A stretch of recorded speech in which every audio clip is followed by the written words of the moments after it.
everybody, welcome to Caketastic Cakes. It's Jen and I'm going to show you how to make these lemon Craisin scones.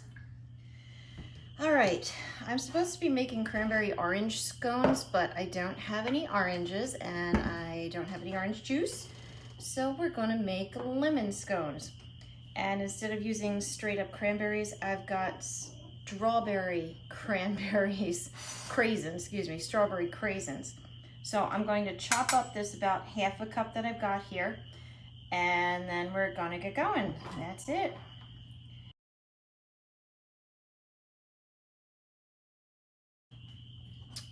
Get your bowl. Check. 2 cups all-purpose flour, and you want to fluff it with your fork before you measure it out. Into your bowl, easy enough. Going to do a 1/4 cup of regular white granulated sugar into your bowl. Then you're going to add cream of tartar. This is 1½ teaspoons cream of tartar, right in there. I'm going to add some baking soda, 3/4 teaspoon. In it goes. I also do have my oven preheating to 350. Should have mentioned that. Okay, anyway, now, and my little dash of salt, my little salt shaker, give it some chicas. Yeah, I'm just gonna use my granny fork here just to kind of mix the dry stuff together. Nothing special happening here. Not yet anyway. Okay. It's gonna get messy soon. Taking off the rings. Okay, now I'm going to add our wet ingredients.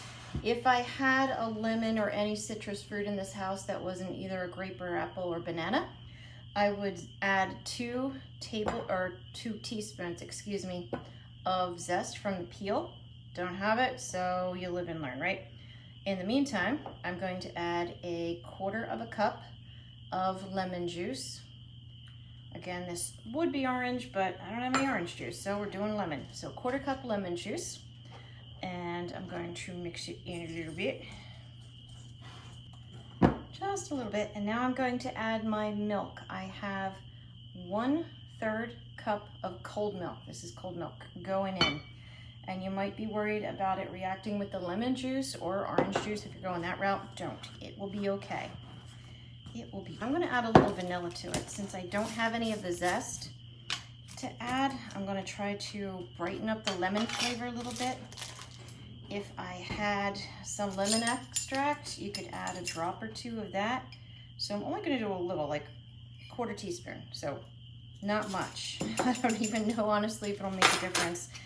But I was told it would, so there you go. And here's my homemade vanilla extract. I can attach the video showing you how to make your own. It starts out expensive, but in the long run it does save you money, and it tastes a lot nicer than the artificial stuff. But it is cost prohibitive, so something to think about. Okay, back to this. I'm going to end up getting rid of this and just switching over. I'm going to add, switching over to my hands, going to add my about 1/2 cup of chopped up craisins. And I'm going to mix it in, you know, just till it's all kind of incorporated. You don't want to go too crazy with it. You're probably thinking, what about the butter behind you, right? Yeah, totally forgot the butter. Gotta add the butter. So yes, here is my 1/3 cup of butter, cold, not softened, cold, chopped up into little pieces. And now we're gonna try it again. Mixing it in.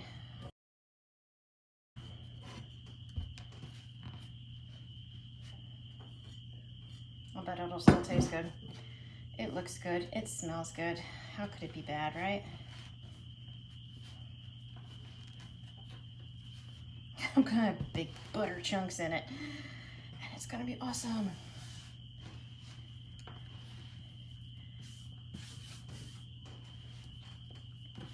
I can tell you work with fondant a lot when you need everything. It becomes your default mechanism. Well, that becomes the dogs. All right, that's it. So it's all incorporated. It's a big mess, but it's my mess, and I came by it honestly, darn it. So, and I'll still eat it, so there you go. It's really not a problem. All right, I'm going to kind of pat it into a wad, a ball-shaped wad. And I'm going to place it on an ungreased baking sheet. So I'm using the non-stick mat, but use whatever you got. It'll be fine, I'm sure. I'm sure some things work better than others, but what do I know? I just kneaded it like dough with my big chunks of butter. You want to press it out until it's about an 8-inch circle-ish, you know? And you can try to make it pretty if you want to, so it's not all, so it's more circular and less all jaggedy and raggedy. Now, once you have it about an 8-inch circles, this is pretty much right there. I've done this a lot, so I'm kind of willing to bet I'm close. I've worked with a lot of 6 and 8-inch and 10-inch pans, and certain numbers get stuck in your head after a while. I want to see how close I am. Oh, look at that. Perfect.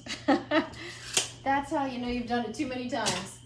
All right, so now that this is in its nice, you know, mostly circular shape, mostly even thickness, I'm going to cut it into 8 wedges. Don't pull them apart though. Still leave them pressed together like a pizza pie. I like to use my cake lifter. I feel like it gives me nice straight cuts. Looks like about half. And when this is done, I'm going to put a little bit of a glaze on it, and it will be so good. The only problem is, which isn't a problem, it just means you have to eat them, is that they're best fresh. So, oh dear, you should eat them quickly when you're done with them. All right, these are going to bake for about 20-25 minutes till golden brown. Then you're going to remove them, let them cool for a couple minutes on the tray, move them to a cooling rack for about 10 minutes, and then we'll glaze it. All right, I'm going to go ahead and make the glaze now. I'm going to make it by mixing 1 cup of powdered sugar, about, you know, whatever. That's pretty darn close. With some lemon juice, and that's it. You can go more complicated if you want. You could add milk, melted butter, vanilla extract, whatever you want. I keep it simple because it tastes good, and I keep it simple whenever I can. So got the 1 cup of powdered sugar, and I'm just using jarred, you know, whatever, bottled lemon juice, which I know if you have fresh lemon juice, it will make it taste better. So, you know, consider that. But I'm gonna start with 1 tablespoon. We'll see where we end up, because this stuff absorbs like crazy. Definitely gonna do another one. So now we're up to 2 tablespoons. If you're old enough to know what that even means. So as you can see, we're like a nasty frosting. Then a glaze. And this is when you could switch to a little vanilla extract, a little bit of milk, whatever you want. Just thin it out, you know, a few drops at a time until you're happy with it. Okay, so now I'm up to about half a teaspoon. And I don't want to add any more vanilla to this. I don't want to overwhelm the flavor. So if I need to thin it out more, which I might, I'll switch to milk. It's still thick, but it's very drizzly. So I'm happy with this. I'm gonna leave it alone now. Yeah, it's not exactly what I'd call golden brown. It's the brown around the edges. I suppose I could bake it for longer, but I don't want to. So now I'm gonna let this sit for 5 minutes on the tray, then switch to the cookie sheet. Moving on. Okay. You stay down. Okay, it's been about 5 minutes. Now we're gonna transfer it to the cooling rack. Oh, so carefully. Oh, it's coming apart. And it smells delicious. Now I'm going to let this sit for a good 10 minutes. I want it to cool off quite a bit, not, you know, cool off a lot, so it doesn't totally just melt the glaze right off. So I'm gonna give it about 10 minutes. All right, it's been long enough. I don't want to wait anymore. I don't care. So, got my glaze. And what I'm gonna do is take my cookie sheet and put it underneath, because some of this is gonna end up dripping through and I don't want it to go all over the counter. It's just a little preventative measure. And then just glaze your scones. Add as much or as little as you want. I don't know that there is such a thing as too much, but it's gonna be delicious and lovely. And I leave myself nowhere to hold a piece cleanly. There you go. So, that's it. Ready to go. And here it is, a delicious, gooey, let me try it. Okay, so there was no loss of lemon flavor in here at all. It seemed to have baked fine, even though I put the butter in last and I squished it with my hands.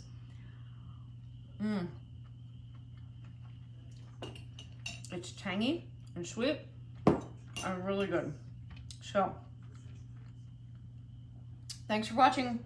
I hope you found this video helpful. If you did, please like and subscribe because it helps me out as well. I've got a lot of other videos out there, cakes, different desserts, cookies, breads, pies, all kinds of stuff, so be sure to take a look. And as always, thanks for watching Caketastic Cakes. And these go great with coffee, by the way. Yeah.